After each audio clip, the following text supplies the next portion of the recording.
Hello friends, welcome to my YouTube channel DS Gyan Drishti. आज का जो मेरा वीडियो है वो क्लास 10th का क्लास 10वीं का जो हिंदी है उसका जो भाग गद्य है, गद्य भाग का जो पहला चैप्टर है श्रम विभाजन और जाति प्रथा। इस चैप्टर से संबंधित 25 वीवीआई वस्तुनिष्ठ प्रश्न और उसके आंसर जानेंगे इस वीडियो में। जो आगामी 2024 का जो बोर्ड एग्ज़ाम है वो बिहार राज्य का हो, यूपी का हो, झारखंड का हो, दिल्ली राज्य का हो या किसी भी अन्य राज्य का बोर्ड एग्जामिनेशन हो 2024 का, उसके लिए ये बहुत ही मोस्ट इम्पोर्टेंट वीडियो है। तो सभी विद्यार्थियों के लिए मस्ट इम्पोर्टेंट वीडियो है, तो आप इस वीडियो को अंत तक देखिए और जानिए 25 वीवीआई वस्तुनिष्ठ प्रश्न हिंदी का जो पहला पार्ट है श्रम विभाजन और जाति प्रथा से संबंधित। तो आइए स्टार्ट करते हैं बिना किसी देरी को इस वीडियो को, जिसका नाम है श्रम विभाजन और जाति प्रथा से संबंधित 25 वीवीआई वस्तुनिष्ठ प्रश्न।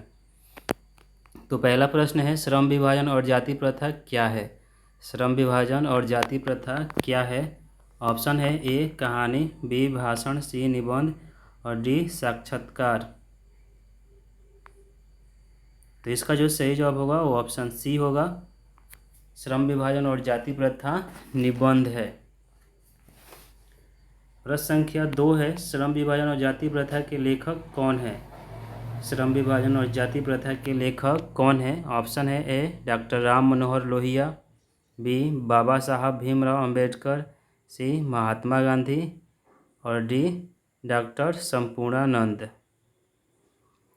तो इसका जो सही जवाब होगा वो ऑप्शन बी हो जाएगा, बाबा साहब भीमराव अंबेडकर। प्रश्न संख्या 3 है कि डॉक्टर अंबेडकर के पिता का नाम क्या था? डॉक्टर अंबेडकर के पिता का नाम, अंबेडकर का पिता का क्या नाम था? ऑप्शन है ए डॉक्टर, ऑप्शन ए है रामदेव सकपाल, ऑप्शन बी है रामजी सकपाल, ऑप्शन सी है रामकिशुन सकपाल और ऑप्शन डी है राधे राम सकपाल।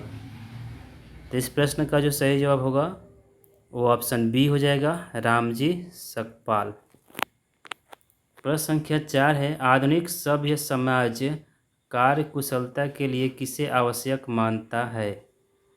ऑप्शन है ए श्रम विभाजन, बी धन विभाजन, सी जन विभाजन और डी जाति विभाजन।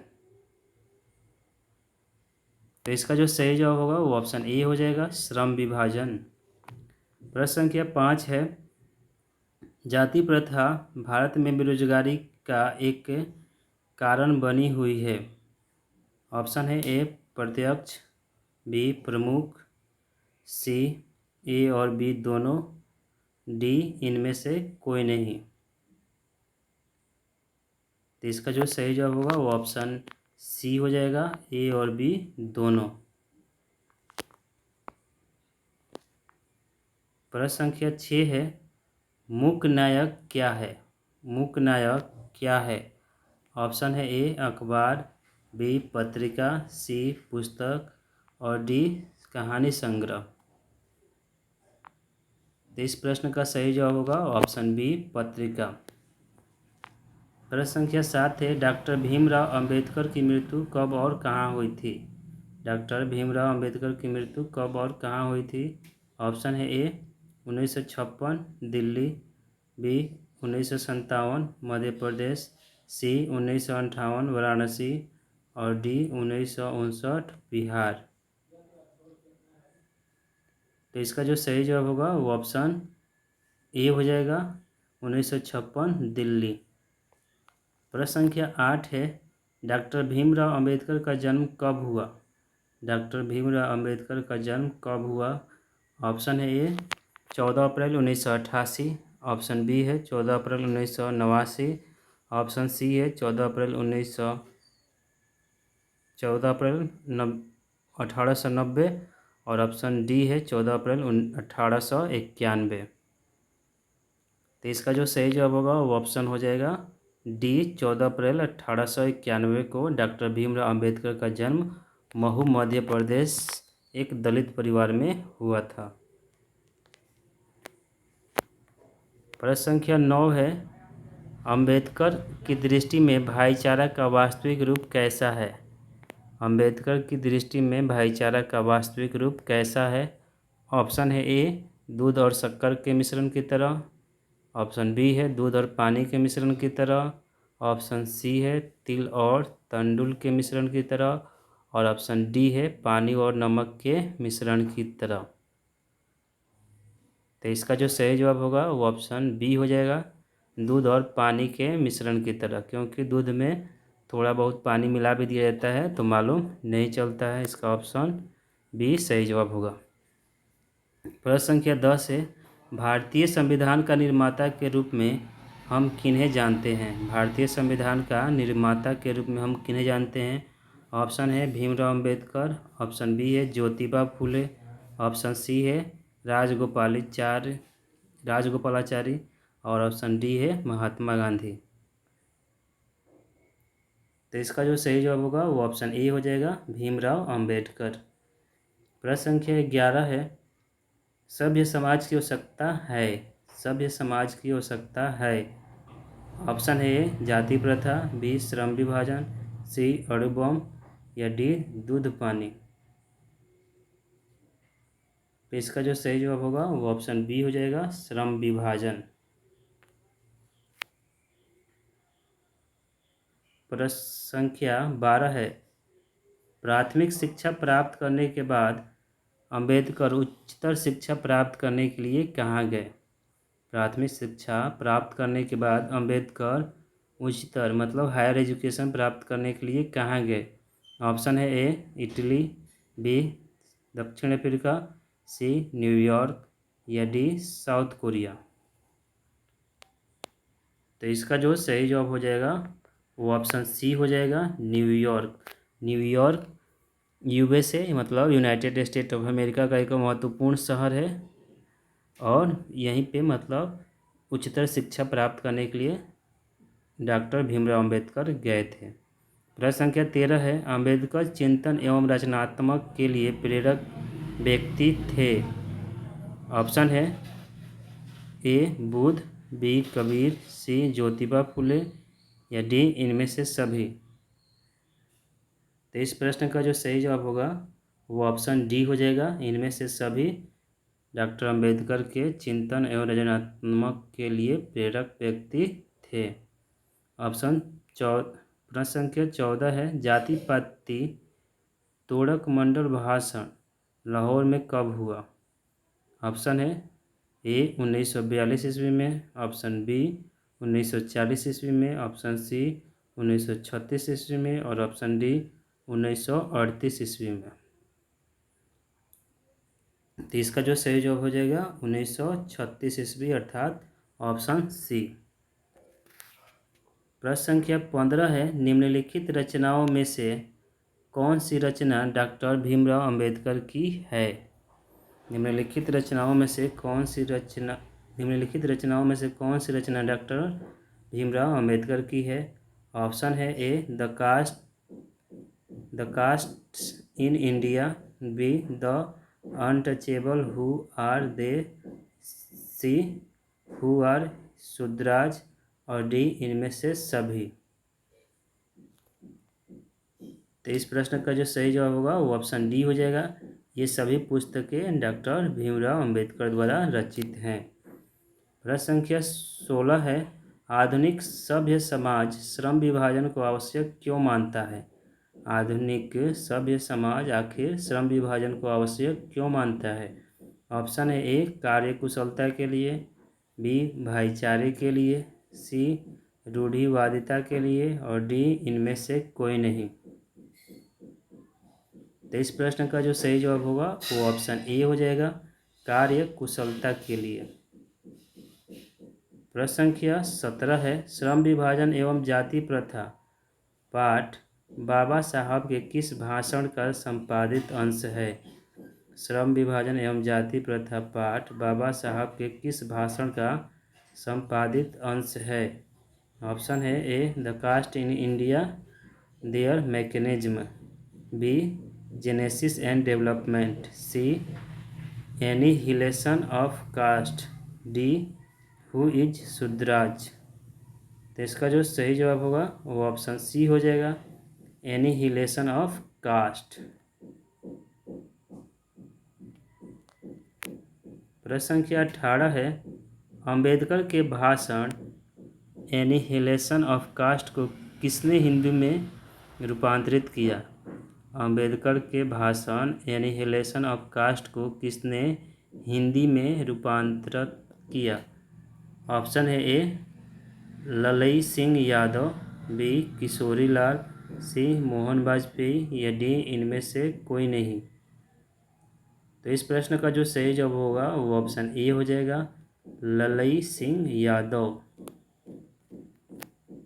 प्रश्न संख्या 19 है, अंबेडकर का जन्म किस परिवार में हुआ था?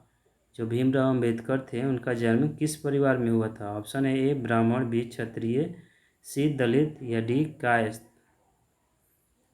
यह बहुत ही इजी सवाल है, इस सब का आंसर आपको मालूम ही होगा।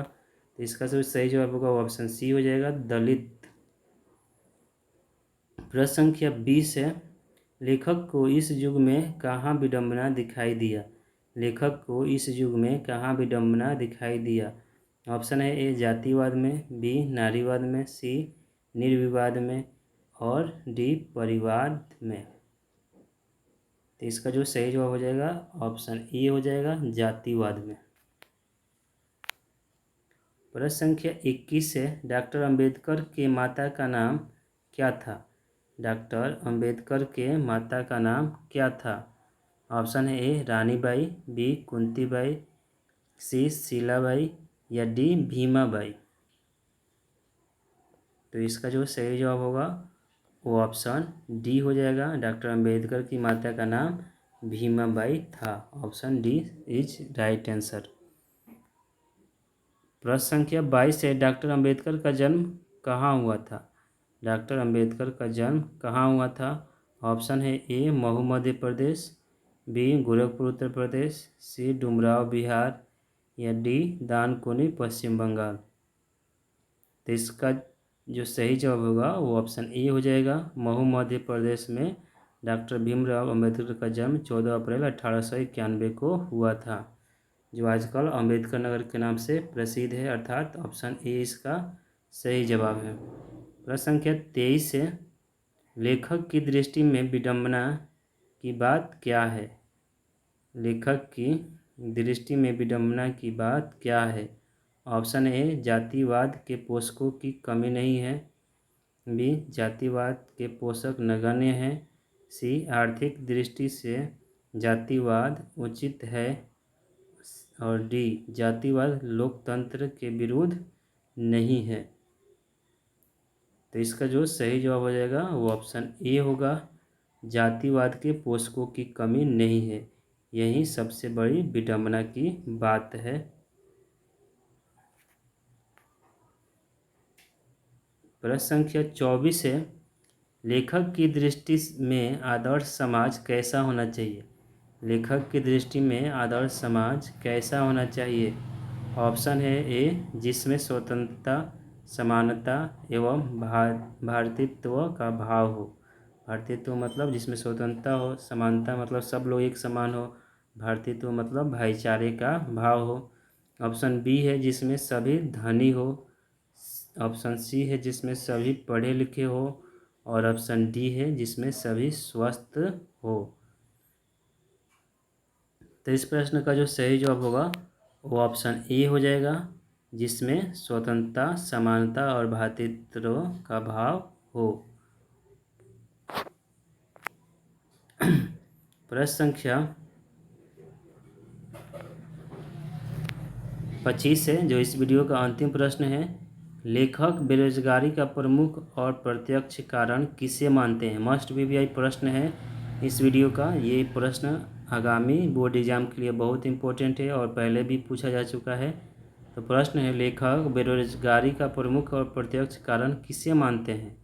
ऑप्शन है ए अशिक्षा को, बी जनसंख्या को, सी जाति प्रथा को या डी उद्योग धंधों की कमी को। तो इसका जो सही जवाब होगा, राइट जो आंसर होगा वो ऑप्शन सी हो जाएगा, जाति प्रथा को लेखक बेरोजगारी का प्रमुख और प्रत्यक्ष कारण मानते हैं। तो फ्रेंड्स, ये था हमारा आज का वीडियो जो आधारित था भारत की जो राष्ट्रीय राजकीय भाषा है हिंदी, वो क्लास 10th का जो हिंदी सब्जेक्ट है, विषय है, उसका जो पहला चैप्टर है गद्य भाग का, श्रम विभाजन और जाति प्रथा, उससे संबंधित 25 मोस्ट वीवीआई वस्तुनिष्ठ प्रश्न पर आधारित था। और इस वीडियो में हम लोग 25 वीवीआई वस्तुनिष्ठ प्रश्न और उनके आंसर जाने। तो आप इस वीडियो को अंत तक देखें, साथ ही वीडियो को लाइक कीजिए, शेयर कीजिए, और यदि आप इस चैनल पर पहली बार विजिट कर रहे हैं तो प्लीज़ हमारे चैनल डीएस ज्ञान दृष्टि को सब्सक्राइब कर लें, क्योंकि इस चैनल के माध्यम से मैं रोज़ाना 2 बहुत ही ज्ञानवर्धक वीडियो अपलोड करता हूं, जो आपके हर तरह के एग्ज़ाम में आपकी सहायता करेगा। तो इस वीडियो को देखने के लिए आपका बहुत बहुत धन्यवाद। Thank you for listening and watching.